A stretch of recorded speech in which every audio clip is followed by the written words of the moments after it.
Adivine de qué vamos a hablar hoy. ¿Ah? ¿De qué vamos a hablar hoy? ¿Del mundial?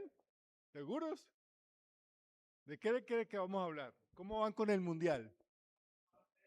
¿No lo dejan ver? Vamos a hablar de lo que más se ha estado hablando en los últimos días. ¿De qué?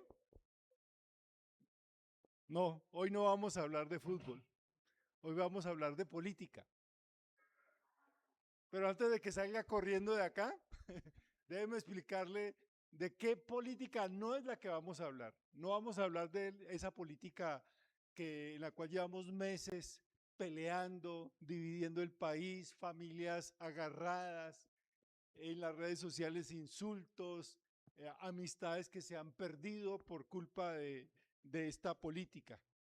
Realmente vamos a recordar que tristemente la pregunta dominante en estos tiempos es ¿por quién va a votar? ¿De qué lado está usted? ¿De izquierda o de derecha? ¿Es usted progresista o conservador? ¿Es usted abelardista o es usted cepedista? La sociedad nos obliga a elegir un bando y a mirar al otro que no piensa como yo, como un qué, un enemigo, no como una persona que tiene el derecho de tomar sus propias decisiones bajo su propio criterio. La cultura en la cual estamos viviendo nos dice que nuestra esperanza o nuestra ruina depende de quién sea el presidente. Eso es lo que hemos estado escuchando durante todos estos meses, que la esperanza que tenemos o la ruina que caeremos depende de quién sea el presidente. Pero no es de esa política que yo quiero que hablemos en esta mañana. Yo quiero que hablemos de esta política, la política de Jesús. La política de Jesús. Porque cuando nosotros leemos el Evangelio, descubrimos que Jesús también dividía a las personas.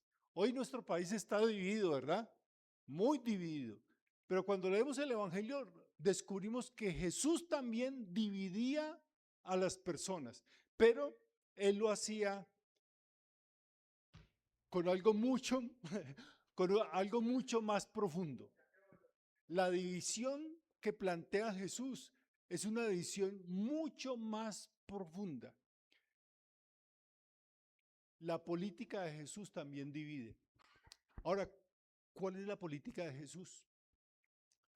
Los grandes eruditos estudiosos de la Biblia nos enseñan que si usted quiere conocer cuál era la política de Jesús y cuál sigue siendo la política de Jesús y cuál debería ser nuestra política como seguidores de Jesús, usted debe ir a una parte de la Biblia en los evangelios que está en el Evangelio de Mateo, capítulos 5, 6 y 7. No lo abran, no busquen allí, porque no vamos a hablar de eso. Mateo 5, 6 y 7, que se llama el Sermón del Monte. O sea, si usted quiere saber cuál es la política de Jesús, usted debe leer y conocer y estudiar Mateo 5, 6 y 7. Esa es la política de Jesús. Ahora, lo que muchos pasan por alto es que lo que llamamos el Sermón del Monte no aparece solamente en Mateo 5, 6 y 7, sino que en el Evangelio de Lucas también se narra el Sermón del Monte, la política de Jesús. Pero Lucas, en la descripción que nos da de ese Sermón del Monte, tiene tres diferencias con respecto a la versión que presenta Mateo. Esas tres diferencias son así. Primero, Mateo nos dice que se llama el sermón de ¿qué? Del monte, porque Jesús subió a una montaña. Pero en Lucas, Jesús no está en una montaña, está en una llanura. En Lucas capítulo 6, versículo 17 dice, cuando descendieron del monte, los discípulos se quedaron con Jesús en un amplio lugar llano, rodeados de muchos seguidores y de las multitudes. Entonces Jesús no está en un monte, en Lucas, sino en una llanura. La segunda diferencia, la versión de Lucas es mucho más corta. Mateo tiene 3 capítulos. Lucas tiene solamente escasamente un capítulo para enseñarnos el Sermón del Monte. Y la diferencia más grande es que la versión de Lucas es mucho más radical. Aunque es más corta, es mucho más punzante. Yo los invito ahora sí a que abran sus Biblias en el Evangelio de Lucas capítulo 6, versículos 20 al 26. Lucas 6, 20 al 26. Escuchen lo que dice. Jesús miró a sus discípulos. ¿A quién miró? O sea, estaba hablándole a quiénes, a los discípulos.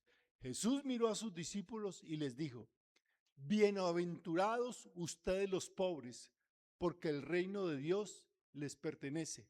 Bienaventurados ustedes los que ahora tienen hambre, porque serán saciados. Bienaventurados ustedes los que ahora lloran, porque reirán. Bienaventurados serán ustedes cuando por causa del Hijo del Hombre la gente los odie, los segregue, los vitupere y los menosprecie su nombre como algo malo.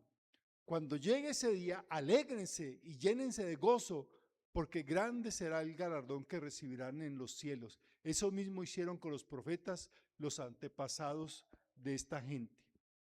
Esa es la primera parte de lo que es el Sermón del Monte en el Evangelio de Lucas.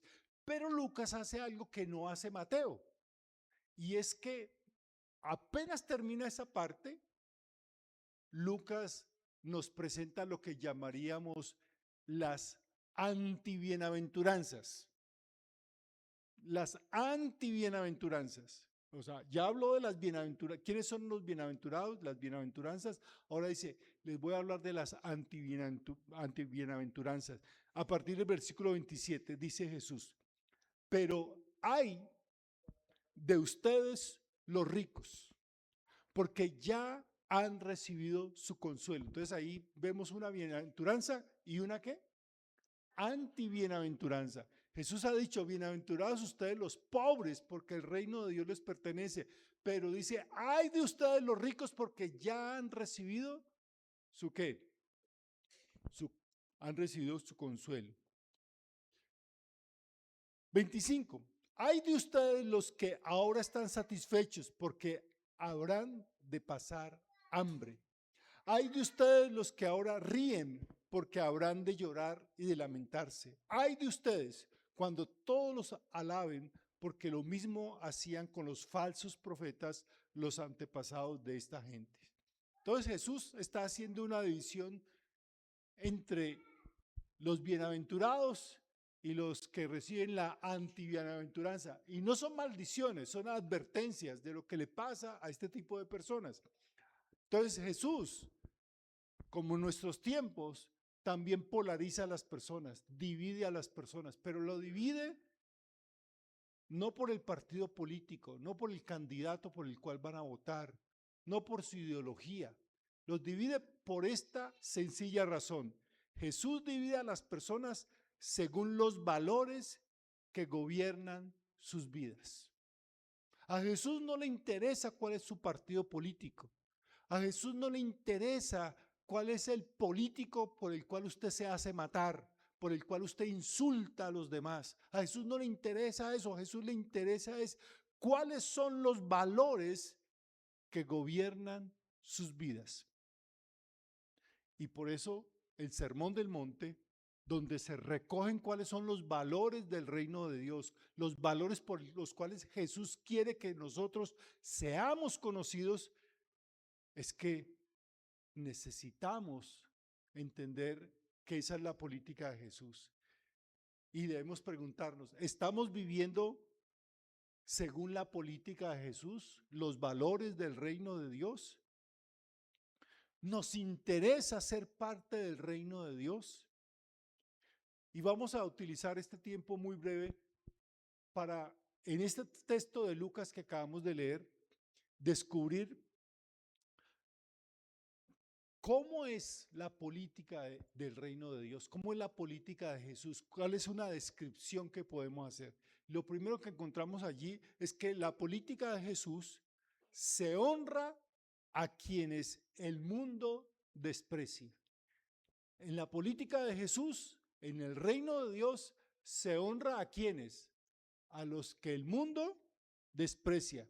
Mire, toda campaña política está llena de promesas, ¿verdad? Porque político que no prometa no es político. Toda campaña está llena de promesas, promesas para los más necesitados, los marginados, los empresarios, los estudiantes, los más pobres. Promesas, promesas y promesas. Pero Jesús no empieza la proclamación de su reino, no anuncia cuál es su política del reino de Dios haciendo una promesa, sino afirmando una certeza. Entonces, los políticos dan ¿qué? Promesas. Jesús da una certeza. ¿Y cuál es esa certeza? Bienaventurados los ¿qué? Los pobres. Y notan esa diferencia, y por eso decimos que Lucas es mucho más radical que Mateo cuando presenta las bienaventuranzas, porque si ustedes recuerdan bien en Mateo, cuando Mateo escribe la primera bienaventuranza, dice, bienaventurados los ¿qué?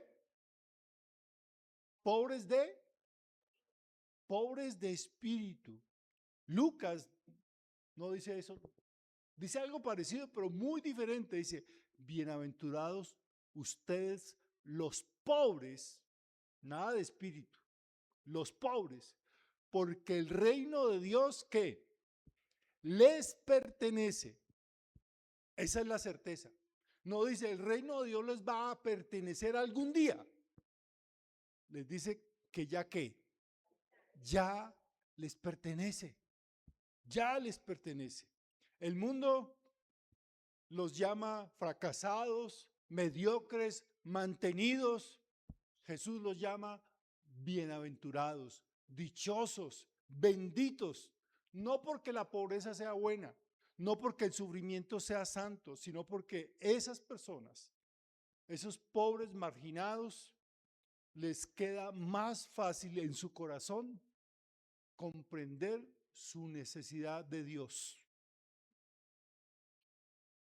La pobreza aquí es sinónimo de esta palabra, dependencia.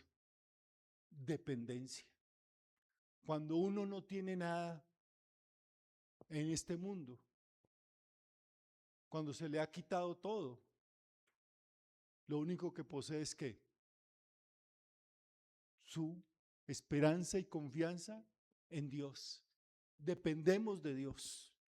Y por eso, esas personas que son llamados por Jesús los pobres, no le está diciendo que son bienaventurados por ser pobres, sino porque tienen la posibilidad, la capacidad y la facilidad de depender solo de ¿quién? De Dios. Mientras algunos creen que pueden salvarse a sí mismos o ser los salvadores de otros, los pobres saben que necesitan solo de Jesús. Miren, las elecciones suelen despertar falsas esperanzas. Pensamos, cuando gane mi candidato, todo va a mejorar. ¿Cierto? Eso es lo que piensa mucho. Pero ningún presidente puede ocupar el lugar que solo le pertenece a Jesús, nuestro Rey. Y por favor, recuerden esta frase: la esperanza del cristiano nunca está en la casa presidencial, porque está en el trono celestial. Nuestra esperanza no está en quién va a ser elegido hoy. Nuestra esperanza está en quién está sentado en el trono celestial, y es Jesús. Por eso cuando la iglesia deposita su confianza en un proyecto político, deja de vivir como la iglesia y comienza a actuar simplemente como otro partido más. En segundo lugar, en la política de Jesús se desconfía de las seguridades que el mundo adora. ¿Cuáles son las seguridades que el mundo adora? Poder, dinero, prestigio, fama, ¿cierto? Por eso Jesús dice, ay de ustedes los ricos, Hay de ustedes los que ahora están satisfechos.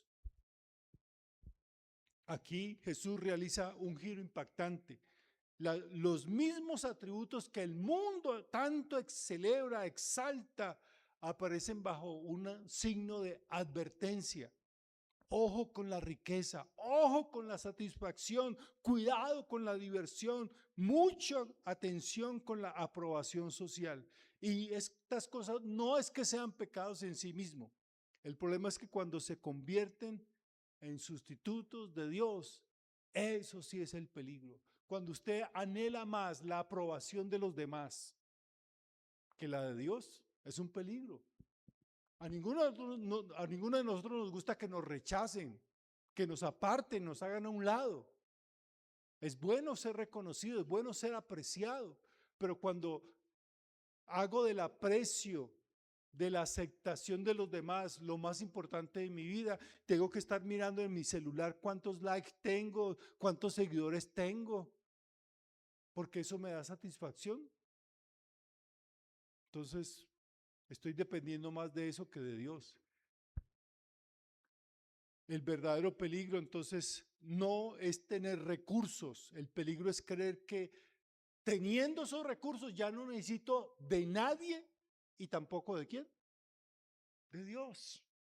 La pobreza puede acercar a una persona a Dios, pero la autosuficiencia puede alejarnos de Dios. La cultura dice, bienaventurado el que tiene dinero, el que puede tener reconocimiento y poder. Jesús dice, cuidado con el que cree tenerlo todo, olvidándose que todos los que tienen y los que no tienen, necesitamos ¿de quién? De Dios.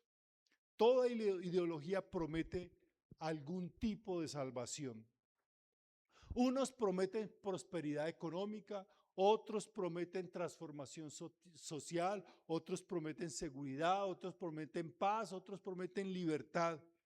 Pero cuando esperamos que un partido político, un ser humano, produzca, nos dé lo que solo Dios puede darnos, hemos perdido el rumbo. Porque ningún partido puede sanar el corazón de un ser humano. Ningún político, ninguna ley escrita en el Congreso de la República puede perdonar nuestros pecados. Ningún gobierno puede producir el nuevo nacimiento, una transformación de vida. Solo Cristo lo puede hacer. La idolatría comienza entonces, escúchelo bien, la idolatría política comienza cuando esperamos que un político, partido o el Estado haga lo que solo puede darnos el Salvador. Y muchos cristianos hoy en día, cristianos del siglo XXI, están esperando que su político, el candidato que ellos están queriendo que gane, nos salve. Yo pensaba que los cristianos ya teníamos un Salvador. Yo pensaba que ya teníamos un Salvador. Ay, es que ese sí va a salvar al país. Ese sí nos va a salvar de tal cosa o tal otra. Yo pensé que ya teníamos un Salvador. En tercer lugar,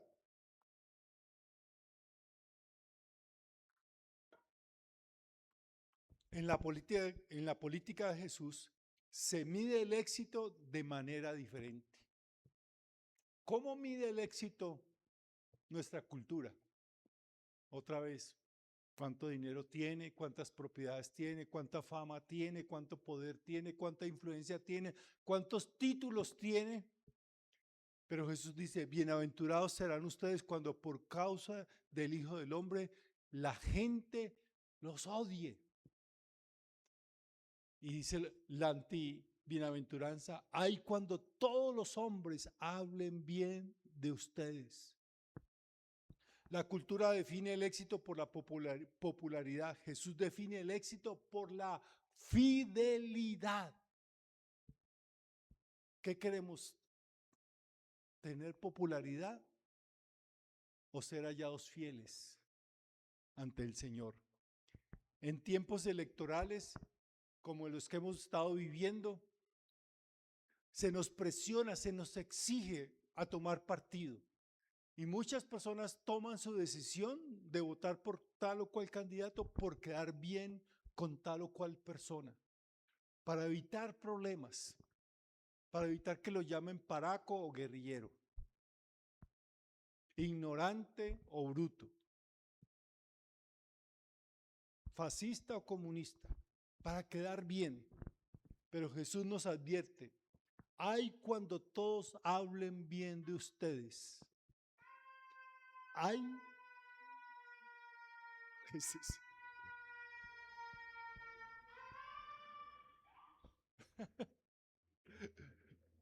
esa sí no me la esperaba. Ay cuando todos hablen bien de ustedes. ¿Por qué? Porque la verdad siempre incomoda a alguien. Los profetas fueron rechazados. Los falsos profetas fueron aplaudidos. La iglesia no pertenece a ningún partido.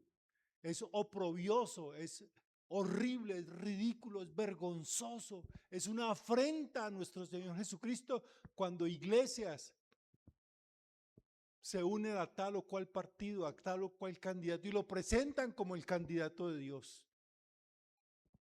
Porque la iglesia no pertenece a ningún partido. La iglesia debe ser suficientemente bíblica para incomodar a todos los bandos. Por eso cuando la izquierda contradiga el evangelio de Jesús, la iglesia debe hablar. Cuando la derecha contradiga el evangelio de Jesús, la iglesia debe hablar. Cuando cualquier ideología choque con el evangelio de Cristo, Cristo debe ganar en nuestro corazón, porque nuestra lealtad suprema no es partidista, está definida por Cristo. Por eso recuerden esto, la iglesia pierde su voz profética cuando se convierte en el eco de un partido político. Cada día, cada año, desde hace unos 30 años para acá, la iglesia evangélica en Colombia ha querido tener cada día más presencia y poder político en el país, porque hay que cristianizar la política.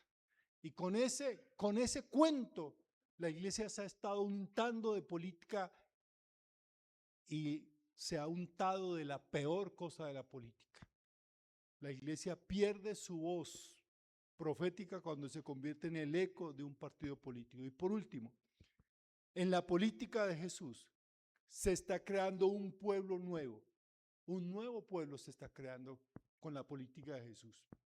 Miren, aquí lo más importante del Sermón del Monte no es a quién se escribe, a quién se bendice, a quién se le advierte. Lo más importante de la política de Jesús es quién está hablando. Y quien está hablando es quién. Jesús, el Rey, el Mesías, el creador de un nuevo reino que no depende de elecciones, un reino que no puede ser derrotado en las urnas, un reino que no cambia cada 4 años, un reino que es eterno. Mientras el mundo pregunta, ¿quién gobernará esta nación? Jesús tiene una pregunta más importante para usted hoy, es esta: ¿quién gobierna su corazón? ¿Quién gobierna su corazón? ¿Cuántas veces le han preguntado en estos días, usted por quién va a votar? ¿Cierto? Muchas veces. Pastor, ¿y usted por quién va a votar? Estamos preocupados por eso, pero Jesús tiene esta pregunta que es más decisiva para cada uno de nosotros. ¿Quién gobierna su corazón? Hoy están preguntándose, ¿quién irá a gobernar este país? Jesús está preguntando, ¿quién gobierna su corazón? En este tiempo de elecciones hemos escuchado muchas voces, voces del mundo, voces de miedo, voces de ira, de promesas, voces de división, pero la voz más importante siempre para nosotros debe ser la voz de ¿quién? De Jesús. Y Jesús nos recuerda que la verdadera línea divisoria, de la humanidad no pasa entre izquierda o derecha, abelardistas o cepedistas, no pasa por ninguna ideología, pasa entre quienes viven según los valores de esta cultura de odio y de venganza y los que viven bajo los valores de la política de Jesús, del reino de Dios. El Domingo de Ramos del año 1959, un pastor bautista se paró frente a su congregación y predicó un sermón. Y dentro de ese sermón mencionó y se refirió a una persona llamándola el mayor cristiano del siglo XX. Déjenme leerle las palabras de esa parte del sermón. Creo que este hombre, más que cualquier otro en el mundo moderno, captó el espíritu de Jesucristo y lo vivió más completamente en su vida. Y es una de las extrañas ironías del mundo moderno que el mayor cristiano del siglo XX no fuera miembro de la iglesia cristiana. Paradójico, ¿no? Este pastor se refirió a alguien llamándolo el mayor cristiano del siglo XX. Y lo paradójico era que ese hombre del cual estaba diciendo esas palabras no era cristiano. El pastor que dijo estas palabras en ese sermón de Domingo de Ramos de 1959 fue el pastor Martin Luther King, pastor bautista. ¿Y a quién se refería Martin Luther King cuando dijo el mayor cristiano del siglo XX?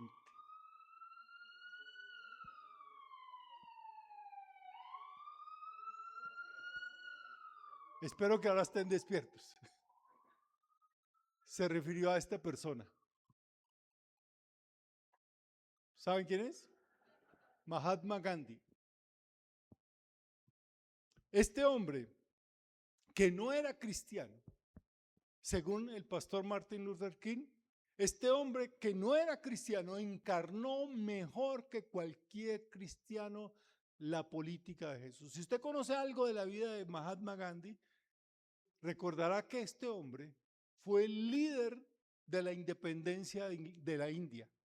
La India llevaba siglos siendo una colonia de Inglaterra, con una opresión imposible de creer.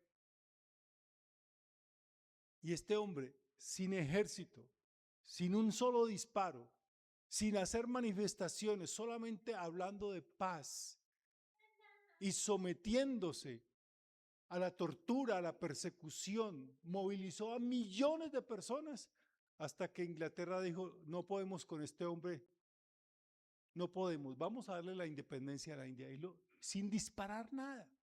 Ahora, Mahatma Gandhi, ¿en qué se inspiró? ¿En qué se inspiró para vivir de esa manera? La biografía de Mahatma Gandhi dice que Mahatma Gandhi encontró su camino pacífico leyendo el Sermón del Monte.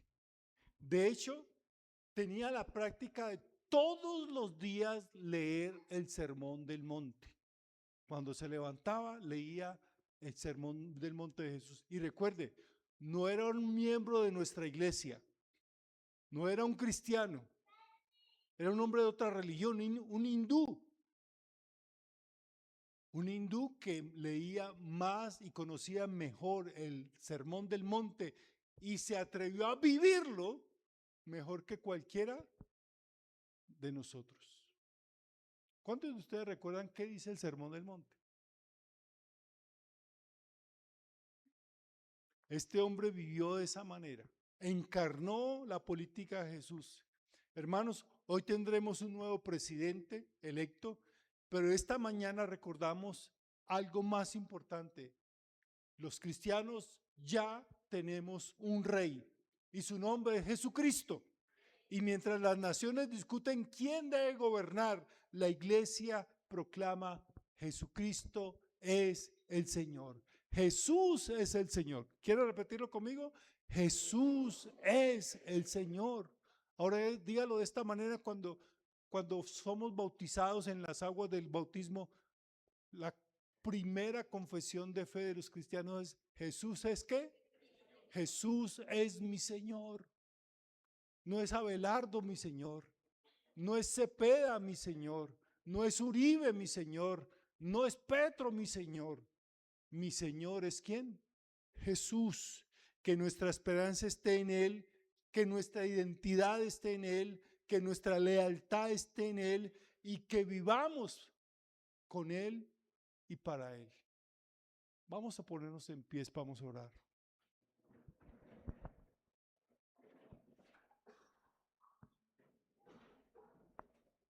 Señor Jesús, nuestro Señor eres tú. Nuestra identidad está en ti, no en un partido político ni en candidatos. Señor, tú eres nuestro único Salvador, tú eres nuestra única esperanza. Como iglesia, como cristianos, hoy te pedimos perdón, porque la confianza y la esperanza que solamente debemos depositar en Jesús, la hemos depositado en un candidato político, en una corriente ideológica política. Hemos colocado la esperanza, Señor, en cosas vanas y pasajeras. Y nos hemos olvidado, Dios, que Jesús es nuestro Señor, nuestro único Señor. Tu palabra dice que en el nombre de Jesucristo se doblará toda rodilla. Y nosotros hemos aceptado, al tomar la decisión de seguirte a ti, que tú y solo tú gobernarás en nuestra vida, que viviremos según tus principios, los valores del reino, los valores, Señor, de la paz, de la justicia, de la compasión, de la misericordia, del consuelo. Ayúdanos, oh Dios, como iglesia, como cristianos, a proclamar y a vivir los valores de la política del reino de Jesús. La política del odio no es parte de ese reino, la política de la venganza no es parte de ese reino. Es el amor, es el perdón, es la compasión, es la unión y no la división. Proclamamos una vez más que Jesucristo es el Señor, para gloria de Dios Padre. Amén. Amén.